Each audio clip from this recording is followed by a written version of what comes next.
Boa noite. O feriadão mal está servindo para esconder o duplo choque para o qual se prepara o mundo político em Brasília. O STF está para julgar pedido de prisão do senador afastado Aécio Neves, isso é na semana que vem. O Senado vai dar essa autorização? Façam as suas apostas. Mas a aposta que paga menos hoje é a que diz não. A Procuradoria se prepara para denunciar o presidente Michel Temer por conta das delações da JBS. A Câmara dos Deputados tem de apreciar a denúncia em plenário, mas vai aceitar a denúncia de novo. A aposta no não é a que está pagando menos. E você vai ver também. Abandono das rodovias brasileiras no norte do país só de balsa para andar num trecho da BR-319. Ela é amarrada a uma corda e ali do outro lado, um barco ajuda a empurrar. No Transcerrado, produtores rurais têm que pagar pelas obras. Então é a função do Estado, arrumar a estrada, por isso que ele já tem arrecadação. A defesa do ex-ministro Palocci diz que pagamentos ilegais delatados pela Odebrecht ao PT ocorreram no período do sucessor dele, Guido Mantega. Teatro para executivos. Eles querem melhorar a comunicação em público. E no futebol, os jogos que fecharam a 7ª rodada do Brasileirão.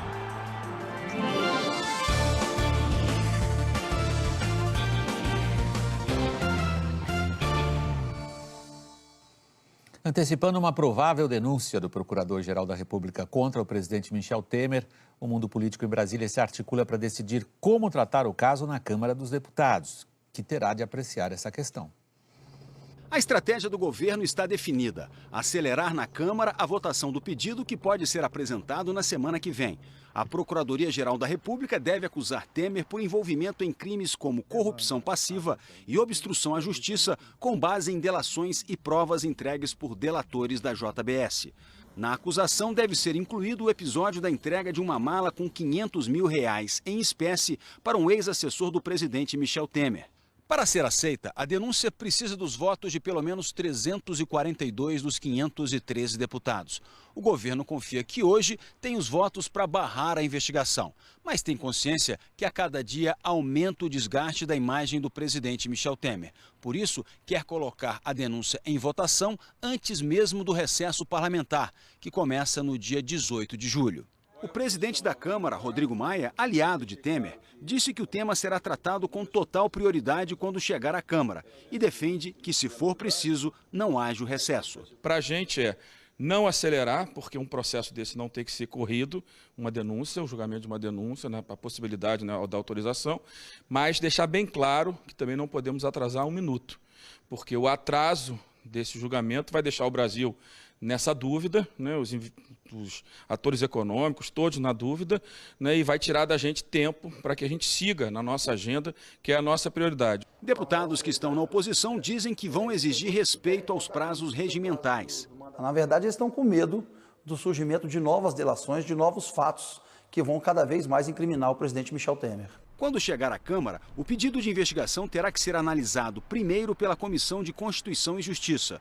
O presidente da comissão, deputado Rodrigo Pacheco, que é do PMDB, partido de Temer, disse que não vai aceitar interferências do governo. O que eu posso garantir como presidente da CCJ da Câmara é que esse assunto será tratado com absoluta independência, com o apelo jurídico e técnico que o caso merece.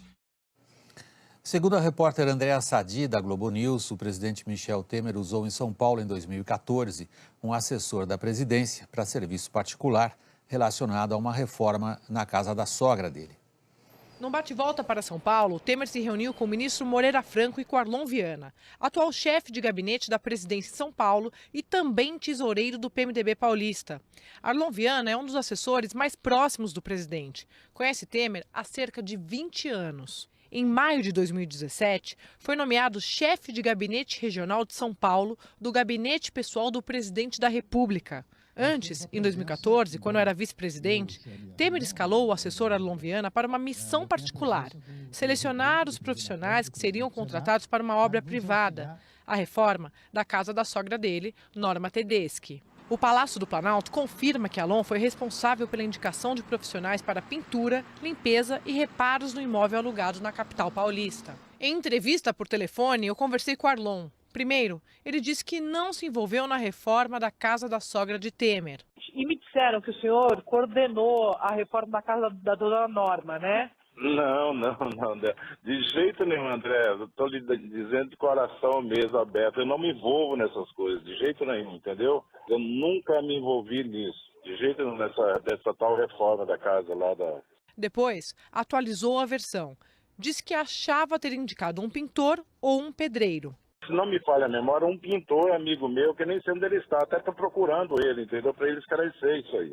Foi um pintor, um pedreiro, uma coisa mais ou menos assim. Esta é a segunda polêmica envolvendo reforma de imóveis da família do presidente. Arlon, além de homem de confiança de Temer, é ligado ao ex-coronel da Polícia Militar João Batista Lima, que fiscalizou pessoalmente e dava ordens na reforma da casa de Maristela Temer, uma das filhas do presidente. O coronel foi citado na delação da JBS, como tendo recebido propina de 1 milhão para o presidente. A casa de Maristela Temer é de alto padrão, em um bairro nobre de São Paulo. Em 2011, a filha do então vice-presidente comprou o imóvel de 350 metros quadrados. Um dos fornecedores disse que recebeu pelo serviço, em dinheiro vivo, cerca de R$100 mil. O pagamento foi feito na própria obra, pela arquiteta Maria Rita Fratesi. Ela é mulher do ex-coronel João Batista Lima Filho. Assim como Arlon, Maristela também esteve ontem com o presidente. Arlon disse à TV Globo que é amigo de Lima há bastante tempo e que ele é uma pessoa que tem muita hombridade, uma pessoa correta. A defesa do ex-ministro da Fazenda, Antônio Palocci, afirmou nas alegações finais que os pagamentos ao PT em 2011, delatados pela Odebrecht, foram autorizados após a sua saída. A defesa de Palocci tem quase 200 páginas. O ex-ministro é acusado de corrupção e lavagem de dinheiro. O Ministério Público afirma que Palocci é o italiano de uma planilha apreendida pela Lava Jato.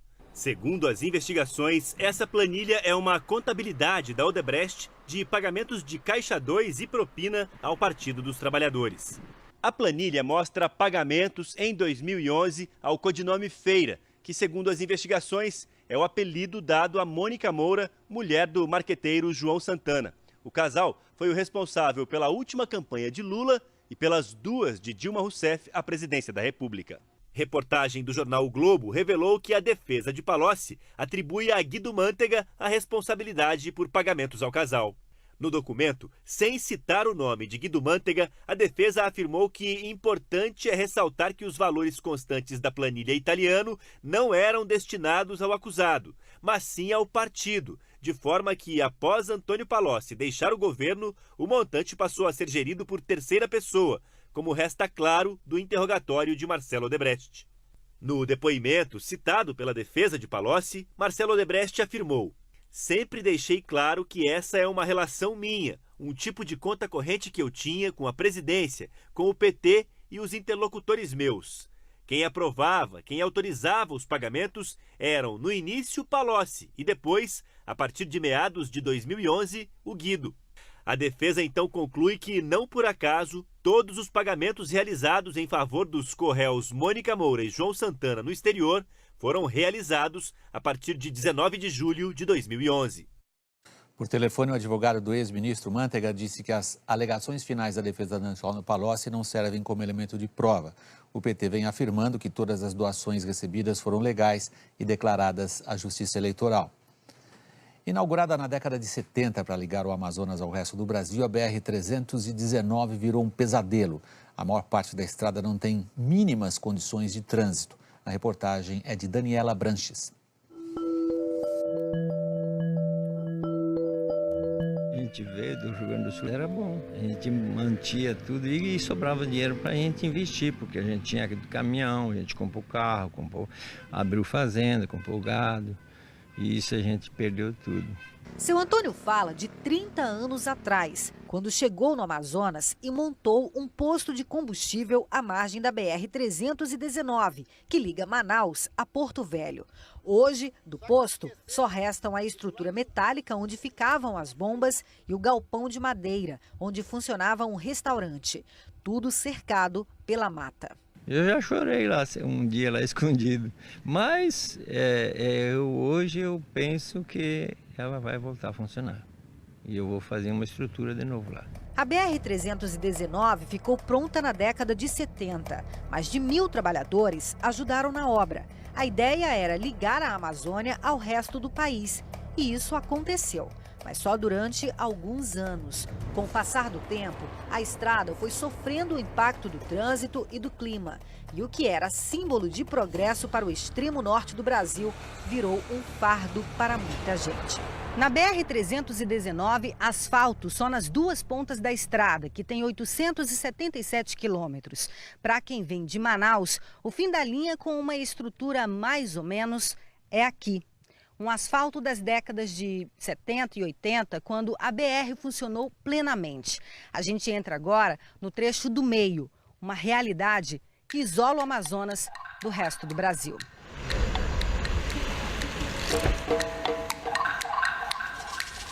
À beira da estrada, várias casas à venda ou até para troca. Depois de uma buraqueira, surge a comunidade Igapoaçu, a última antes do pior trecho, que tem 400 quilômetros. Esse aqui é um trecho pequeno da BR-319, mas que ainda é necessário fazer a travessia por balsa. Ela é amarrada a uma corda e ali do outro lado, ó, um barco ajuda a empurrar. Chegou o veículo, atravessa, mas 3 vezes por dia, 4 vezes. No meio da BR tem um lugar conhecido como Piscinão. É o pior trecho. Cordas unem os carros e um ajuda o outro.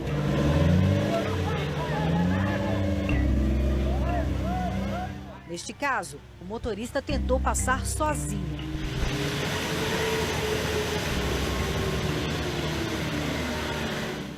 Ficou. Para sair, só amarrado a uma árvore. E assim, a fila de espera para passar só vai crescendo. A situação é comum em período chuvoso. Já faz muitos anos que quem usa ou mora próximo à estrada ouve só promessas. A nossa pretensão é fazer com que a ligação Manaus a Porto Velho seja restabelecida no menor prazo de tempo possível. O IBAMA deve até o final de abril dar a licença prévia e a partir daí nós fazemos a licitação com a perspectiva de nós iniciarmos a obra em julho, agosto, se aproveitando, portanto, todo o período de verão para que a obra seja executada nesse trecho que falta o licenciamento. O governo está empenhado hoje num licenciamento ambiental de alta qualidade. Agora eu vou priorizar a qualidade e quero o melhor licenciamento possível, porque aí ninguém vai poder dizer que não pode fazer a BR-319. A recuperação da rodovia sempre esbarra em questões ambientais. A estrada é cercada por 28 unidades de conservação estaduais e federais. Em 10 anos, mais de 100 milhões de reais foram gastos com um estudo sobre o impacto que a restauração da estrada pode trazer ao meio ambiente. Em nota, o IBAMA disse que ainda aguarda o resultado desse estudo para analisar a viabilidade das obras. O DENIT, o Departamento Nacional de Infraestrutura de Transporte, também disse que contratou um estudo para analisar outros questionamentos da FUNAI sobre a existência de aldeias próximas à BR-319 e que pretende acelerar o processo para a restauração da estrada até o ano que vem. Só fala que vai arrumar e não arruma, né? O dia tem que sair, né? Porque é o sonho de todo mundo, né?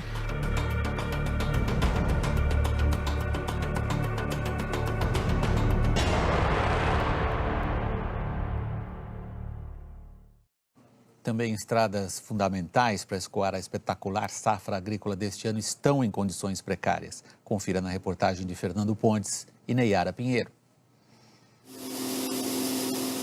As máquinas não param. É preciso dar conta de colher quase 20 milhões de toneladas de grãos na região do Matopiba, uma área de cerrado que compreende 4 estados: Maranhão, Tocantins, Piauí e Bahia, e que é considerada a nova fronteira agrícola do país. Aqui no Piauí, depois de 3 anos de prejuízos por causa da estiagem, os produtores comemoram uma safra recorde, mas com uma preocupação. Neste trecho da rodovia estadual, que fica a 600 quilômetros de Teresina, e é uma das vias mais importantes para o escoamento da produção de grãos do estado, Faltam poucos metros para que essa cratera provocada pela erosão divida a pista. Aqui, neste outro trecho, as laterais da estrada foram levadas pela chuva. Carregado fica bem difícil de descer aqui, não tem condições. Se topar um outro caminhão de frente aqui também não passa, aí tem que manobrar, um ir para trás e outro voltar.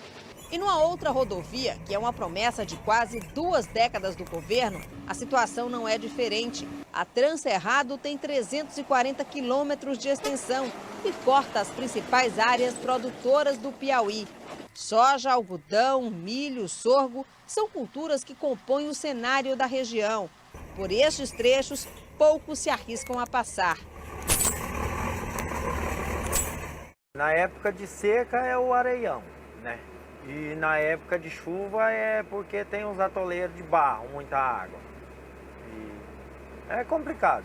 Em 2013, um trecho de 117 quilômetros da Transcerrado começou a ser asfaltado. Mas 4 anos se passaram e a obra está parada. Apenas 75 quilômetros foram pavimentados. O governo afirma que essa obra vai ser concluída até o fim do ano. Só que as péssimas condições do restante da Transcerrado e das outras rodovias dessa região e também a pressão dos produtores fizeram com que o governo decretasse situação de emergência. O decreto vale por 90 dias e permite que o serviço de reparação das rodovias seja contratado de forma imediata, sem licitação. Mas o governo exigiu que os produtores paguem parte das despesas, como o combustível para as máquinas e o alojamento e alimentação dos operários da obra.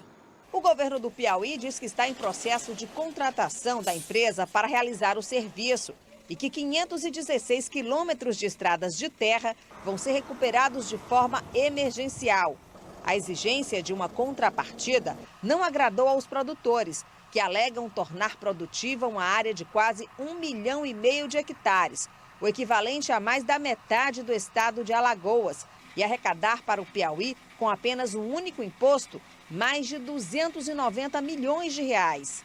Agora nós estamos envolvidos com colheita e agora o Estado vem querendo que nós ajudamos um negócio que já estamos pagando imposto. É a função do Estado, arrumar a estrada, por isso que ele já tem arrecadação em intermédio dos produtos que nós vendemos.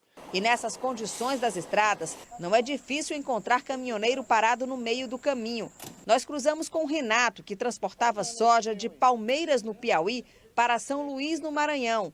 Nessa safra, ele já fez esse percurso 7 vezes. Conhece bem o local, mas a estrada trata mal quem passa por ela. Sempre que você consegue voltar para o asfalto, para a cidade, você tem uma manutenção para fazer. Ou é uma mola, ou é um pneu, ou é um pino de tampa que quebra, que você derruba produto. É complicado, o chão aqui é complicado para nós que trabalhamos em transporte. 6 horas se passaram, já é noite e vejam só, a gente encontrou o Renato no mesmo ponto da estrada, ainda com o caminhão quebrado, aguardando o socorro. A esperança dele agora é que algum fazendeiro venha até aqui com o trator para ajudar a puxar o caminhão para um local mais seguro. Tem o risco de acidente, sim, né? A partir do momento que você está numa via pública, que você obstruiu uma parte dela, você está colocando o próximo e a sua vida mesmo em risco, né? Ainda na mesma noite, a ajuda chegou. O caminhão foi rebocado para uma fazenda mais próxima, mas o Renato só conseguiu consertar o veículo 3 dias depois do nosso encontro.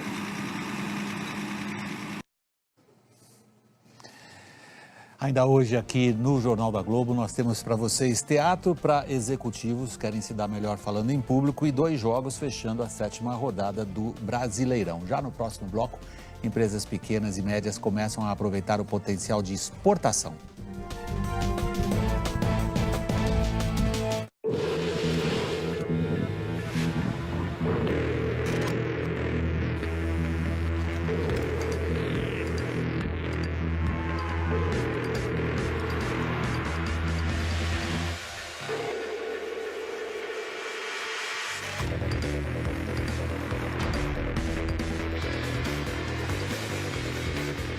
Versões a partir de R$ 79.990. Fiat Toro, brutalmente lindo.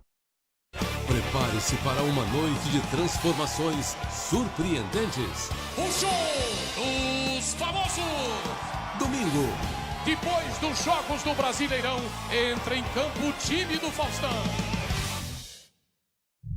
O X35, na opinião de quem tem. Eu acho o carro lindo. A mecânica é muito boa, quer dizer, não é à toa que a Hyundai dá 5 anos de garantia, né? E eu me sinto segura porque o carro é bem alto, o porta-malas é super espaçoso, cabe tudo que a gente precisa. Se a gente recomenda... Pra caramba. Novo X35 2018 ISG. Mais inteligente, mais espaçoso, mais completo. Faça um test drive e se apaixone por ele você também.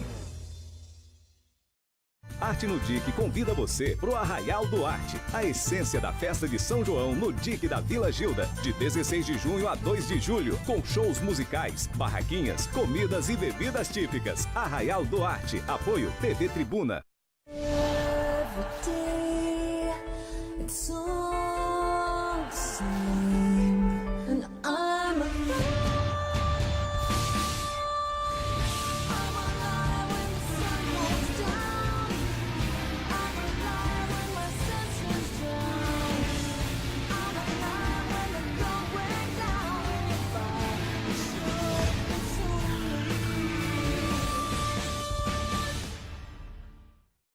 Oferecimento novo Renault Capture, design à primeira vista. Unilever Shampoo Clear Man, refrescância e zero caspa. Santander, financie seu carro na hora, pelo celular. Team Black, chegou a evolução do pós-pago. Itaipava, festa de São João com espírito de verão. E Nestlé Ninho Levinho, 50% menos gorduras, experimente.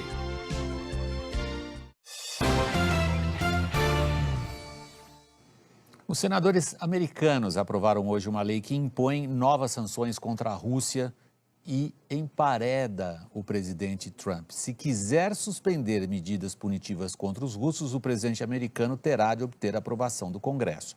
Vamos a Nova York com o correspondente Jorge Pontual. Pontual, boa noite. É uma por dia, hein? Todo dia a gente está pegando. Se bem que essa a gente não pode dizer que foi o Trump que criou sozinho. Se ele tivesse comportado talvez antes diferente da Rússia... Quem sabe? Mas pergunta que começa com C não tem resposta. Com isso, os senadores miraram no Trump e acertaram os parceiros europeus. Estão furiosos. Perderam margem de manobra com Moscou. Boa noite, William. Boa noite a todos. Esse projeto passou no Senado, mas agora vai para a Câmara, onde dificilmente será votado antes do recesso de verão. E se for aprovado, que não é certo, corre o risco de ser vetado pelo presidente Trump. A Casa Branca já se declarou contra essas novas sanções. Afinal, o objetivo é punir a Rússia por uma intervenção nas eleições americanas que, segundo Trump, não aconteceu. Mas assim mesmo os europeus protestaram. Os governos da Alemanha e da Áustria divulgaram um comunicado conjunto condenando a decisão do Senado americano. Se as sanções entrarem em vigor, será diretamente atingido o gasoduto Nord Stream 2, previsto para levar gás natural russo à Europa. Seria um grande golpe para as grandes empresas europeias que são parceiras da russa Gazprom nesse projeto. Em termos bem duros, Berlim e Viena descrevem o projeto do Senado americano como uma ameaça ilegal à segurança energética da Europa e negativo para as relações entre Estados Unidos e Europa. A oposição europeia vai ajudar o presidente a barrar o projeto, o qual inclui, como você disse, uma cláusula que limitaria o poder de Trump de remover essas e outras sanções contra a Rússia sem a aprovação do Senado. William. Obrigado, Pontual. Boa noite para você em Nova York. Diante da crise econômica no Brasil, pequenos e médios empresários começam a descobrir o potencial da exportação. Confira na reportagem de Carla Modena. Exportar nunca teve no horizonte dessa pequena empresa familiar. Parecia uma coisa para qualquer um, menos para eles. Mas... Quando você começa a estudar esse mercado e você descobre que 90% dos seus consumidores estão fora do Brasil, aí você começa a olhar com mais carinho para a exportação. A empresa fabrica equipamentos que dobram material termoplástico. O acrílico é uma das matérias-primas que ganham forma aqui. Ele é moldado numa infinidade de possibilidades e é muito usado para produzir brindes, por exemplo. No ano passado, a empresa participou pela primeira vez de uma missão internacional. Foi para feiras no Paraguai e na Bolívia e levou uma máquina igual a essa. Ela embarcou só como peça de demonstração, mas nem voltou. Foi arrematada na viagem mesmo. Além dela, a empresa vendeu outras 5 máquinas nas feiras e se deu conta do potencial do mercado externo. O interesse dos estrangeiros rendeu 4% do faturamento em 2016 e a meta é dobrar a marca esse ano. O Brasil tem pouco mais de 1% de market share no total que o mundo compra. Então o espaço para crescer, sem dúvida nenhuma, é enorme. Paraguai e Bolívia são países vizinhos, países que estão aqui na América do Sul, são países que têm proximidade cultural, logística e são economias crescentes. E por isso, é lá que muitas empresas brasileiras de pequeno e médio porte têm feito suas primeiras experiências de negociação com o exterior. Essa fábrica de fertilizantes do interior de São Paulo se preparou para isso. Foi atrás dos certificados, fez as adaptações necessárias nos produtos e aposta no mercado internacional para aumentar o faturamento em pelo menos 30%. Hoje, na realidade, eu acredito que não existe dificuldade para exportar. Basta você ver a oportunidade do país vizinho, é um país de fronteira com o Brasil, tem uma logística favorável e tem uma carência, então basta você buscar essa oportunidade. Depois dessa primeira experiência, a Paula diz que está com mais energia para trabalhar, para criar e para aprender. Quando você começa a ver resultado no que você faz, aí você fica com mais gás, com mais vontade de criar, com mais vontade de aprender uma nova língua, de saber os costumes daquele país. Então você olha com os outros olhos hoje numa reportagem, quando fala daquele lugar que você acha que é distante, já não é mais tão distante, é um lugar possível, para você chegar. Daqui a pouco, os cursos de teatro para executivos e a seguir o Grêmio segue na cola do líder Corinthians.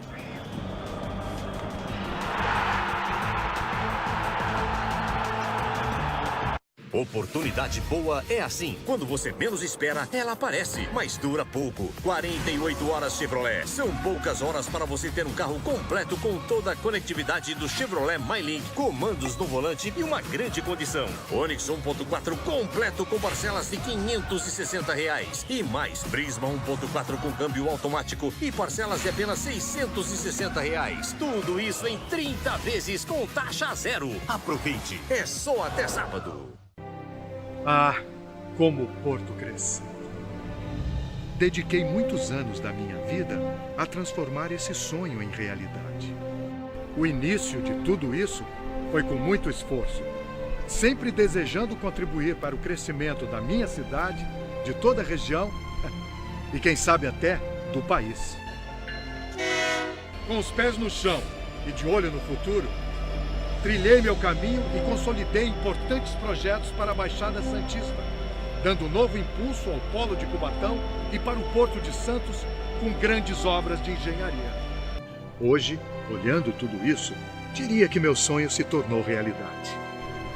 Ah, essa não é a minha história. Essa foi a história de Luiz Antônio Veiga Mesquita.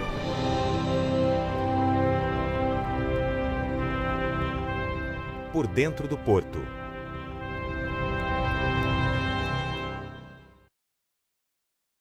Ela nunca quis pouco. Avisou que vinha com tudo.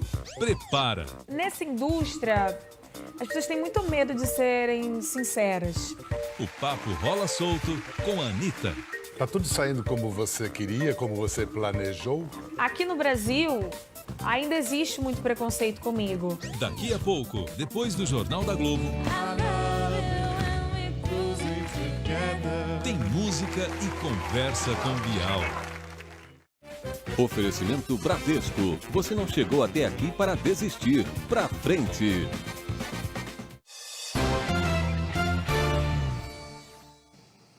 Futebol. 2 jogos completaram nesta quinta-feira a 7ª rodada do Campeonato Brasileiro. Aqui no Couto Pereira, Curitiba e Bahia fizeram um jogo bastante disputado, com direito a expulsões dos dois lados. O volante Edson do Bahia cuspiu no atacante Kleber do Coxa, que depois respondeu da mesma forma. Tanto o time paranaense quanto o tricolor baiano tiveram chances de sair daqui com a vitória. Mas apesar dessas oportunidades, o jogo terminou empatado em 0-0. Na próxima rodada, aqui mesmo, no Couto Pereira, o Coritiba recebe o líder Corinthians às 11 horas da manhã, enquanto o tricolor baiano recebe na Fonte Nova o Palmeiras às 4 horas da tarde. Aqui no Maracanã, o Grêmio venceu o Fluminense por 2-0. O primeiro gol saiu logo na primeira chance do jogo, nesse chutaço do Edilson em cobrança de falta. O Richarlison, que se envolveu numa polêmica na semana passada por causa de uma negociação com o Palmeiras, chegou a marcar o gol de empate, só que ele estava em posição irregular. Aí no segundo tempo, o Grêmio mais uma vez em cobrança de falta, mas dessa vez mais com jeito do que com força, fez o segundo gol com o Luan. Na próxima rodada, o Grêmio vai a Belo Horizonte enfrentar o Cruzeiro no jogo de segunda-feira. Já o Fluminense tem o clássico contra o Flamengo aqui no Maracanã no domingo. Vamos ver agora como ficou a classificação do campeonato. O Corinthians segue na liderança com 19 pontos. Pertinho dele, o Grêmio com 18. Curitiba com 14. Chapecoense com 13 fecham o G4 do Brasileirão. O Santos é o quinto, 12 pontos, e aí um pelotão de times empatados. Bahia, São Paulo, Cruzeiro, Ponte Preta, Fluminense e Flamengo, todos com 10 pontos. Vasco e Botafogo têm 9 pontos cada. O Sport aparece na 14ª posição, 8 pontos, um a menos que o Palmeiras. O Atlético Goianiense está na 16ª colocação e na zona de rebaixamento, Atlético Mineiro, Vitória, Avaí e Atlético Paranaense. Não perca no próximo bloco. Cursar teatro é a aposta de profissionais para aprimorar comunicação. Profissionais que precisam se dar bem, falando em público, acharam um caminho para o sucesso. Técnicas teatrais. Como atores, eles são excelentes executivos. Oi, meu nome é Gisela Mateucci, eu sou coordenadora de eventos. Oi, eu sou Marcos Vinícius, sou coordenador de tecnologia. O que eles querem é roubar a cena no mundo corporativo. Fazendo esse curso para me sentir um pouco mais confortável nas apresentações. A nova turma tem 20 alunos. E de todos, o assumidamente mais tímido é ele. Luciano, gerente de manutenção. O Luciano sempre foi bom com as máquinas, tanto que chegou rápido à liderança de uma equipe com mais de 30 técnicos. Só que, para continuar crescendo na empresa, ele vai ter que relaxar. Desde que virou chefe, as reuniões com a diretoria são parte da rotina, o que para ele é uma tortura. Vai dar tudo certo, vamos lá. A voz fica trêmula, dá frio na barriga, às vezes até disfunção facial, é horrível. Coloquem as mãos sobre o abdômen. Convencer o Luciano a se inscrever não foi nada fácil. A missão foi dada ao Wagner, um colega da empresa quase tão tímido quanto ele, que estava interessado no curso. Se eu tiver que falar assim para muitas pessoas ao mesmo tempo, eu tenho um pouco de dificuldade. Olhando na linha do horizonte. Na terceira aula, a professora propõe uma dinâmica. Parou! E tá lá o Luciano, cara a cara, com uma mulher com quem não tem a menor intimidade. Não há um comando. Vocês fazem o exercício rigorosamente juntos. Porque, afinal, esse é um curso sobre comunicação. Nesse aqui, um propõe um movimento, enquanto o outro segue. Um jeito de aprender a olhar no olho quando fala, perceber o outro, se deixar ser levado. E o que a gente está vendo aqui são jornalistas, médicos, advogados, publicitários, arriscando vestir outros personagens na atuação profissional. Aquete o corpo. A Lilian tem agenda apertada e nunca chega no horário, mas só de trocar de figurino já se sente diferente. Eu acabo aprendendo coisas novas, interagindo com pessoas que buscam o mesmo objetivo que eu, que é ser um ser humano melhor e aprender coisas diferentes. E eu estou aprendendo isso no teatro, porque eu acho que na hora que você junta teatro com um público que tem um foco profissional também, eu acho que você consegue equilibrar as duas coisas. Eu me comunico com ele pelo meu olhar. Isso. Ok? O teatro dado para não atores é uma revolução. Hoje em dia, assim, eu percebo isso muito mais verdadeiramente do que às vezes com atores formados, não é assim, que já tem todo um pensamento sobre o que é o teatro e como se fazer o teatro. Para essas pessoas, o teatro é um mundo muito novo e muito transgressor, assim, diante de tudo que eles vivem na vida deles no dia a dia. E quem iria dizer que ainda naquela aula a gente veria o Luciano se arriscando numa cena de improviso? Eu nunca imaginei passar por uma situação do tipo. E ele entrou para a sala.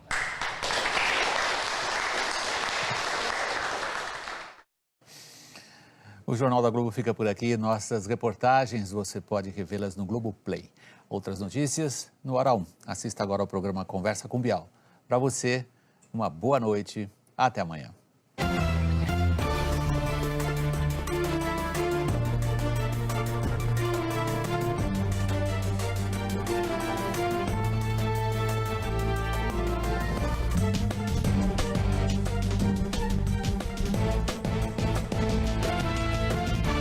Boa noite. O feriadão mal está servindo para esconder o duplo choque para o qual se prepara o mundo político em Brasília. O STF está para julgar pedido de prisão do senador afastado Aécio Neves. Isso é na semana que vem. O Senado vai dar essa autorização? Façam as suas apostas. Mas a aposta que paga menos hoje é a que diz não. A Procuradoria se prepara para denunciar o presidente Michel Temer por conta das delações da JBS. A Câmara dos Deputados tem de apreciar a denúncia em plenário, mas vai aceitar a denúncia de novo. A aposta no não é a que está pagando menos. E você vai ver também. Abandono das rodovias brasileiras no norte do país só de balsa para andar num trecho da BR-319. Ela é amarrada a uma corda e ali do outro lado, um barco ajuda a empurrar. No Transcerrado, produtores rurais têm que pagar pelas obras. É a função do Estado, arrumar a estrada, por isso que ele já tem arrecadação.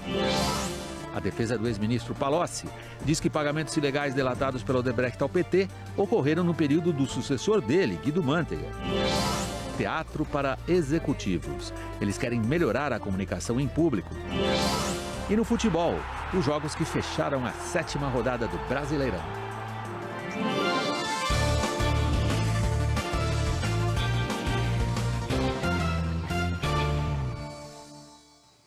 Antecipando uma provável denúncia do Procurador-Geral da República contra o presidente Michel Temer, o mundo político em Brasília se articula para decidir como tratar o caso na Câmara dos Deputados, que terá de apreciar essa questão. A estratégia do governo está definida: acelerar na Câmara a votação do pedido que pode ser apresentado na semana que vem. A Procuradoria-Geral da República deve acusar Temer por envolvimento em crimes como corrupção passiva e obstrução à justiça, com base em delações e provas entregues por delatores da JBS. Na acusação deve ser incluído o episódio da entrega de uma mala com R$500 mil em espécie para um ex-assessor do presidente Michel Temer. Para ser aceita, a denúncia precisa dos votos de pelo menos 342 dos 513 deputados. O governo confia que hoje tem os votos para barrar a investigação, mas tem consciência que a cada dia aumenta o desgaste da imagem do presidente Michel Temer. Por isso, quer colocar a denúncia em votação antes mesmo do recesso parlamentar, que começa no dia 18 de julho. O presidente da Câmara, Rodrigo Maia, aliado de Temer, disse que o tema será tratado com total prioridade quando chegar à Câmara e defende que, se for preciso, não haja o recesso. Para a gente é não acelerar, porque um processo desse não tem que ser corrido, uma denúncia, o julgamento de uma denúncia, a possibilidade da autorização, mas deixar bem claro que também não podemos atrasar um minuto, porque o atraso desse julgamento vai deixar o Brasil nessa dúvida, os atores econômicos todos na dúvida, e vai tirar da gente tempo para que a gente siga na nossa agenda, que é a nossa prioridade. Deputados que estão na oposição dizem que vão exigir respeito aos prazos regimentais. Na verdade, eles estão com medo do surgimento de novas delações, de novos fatos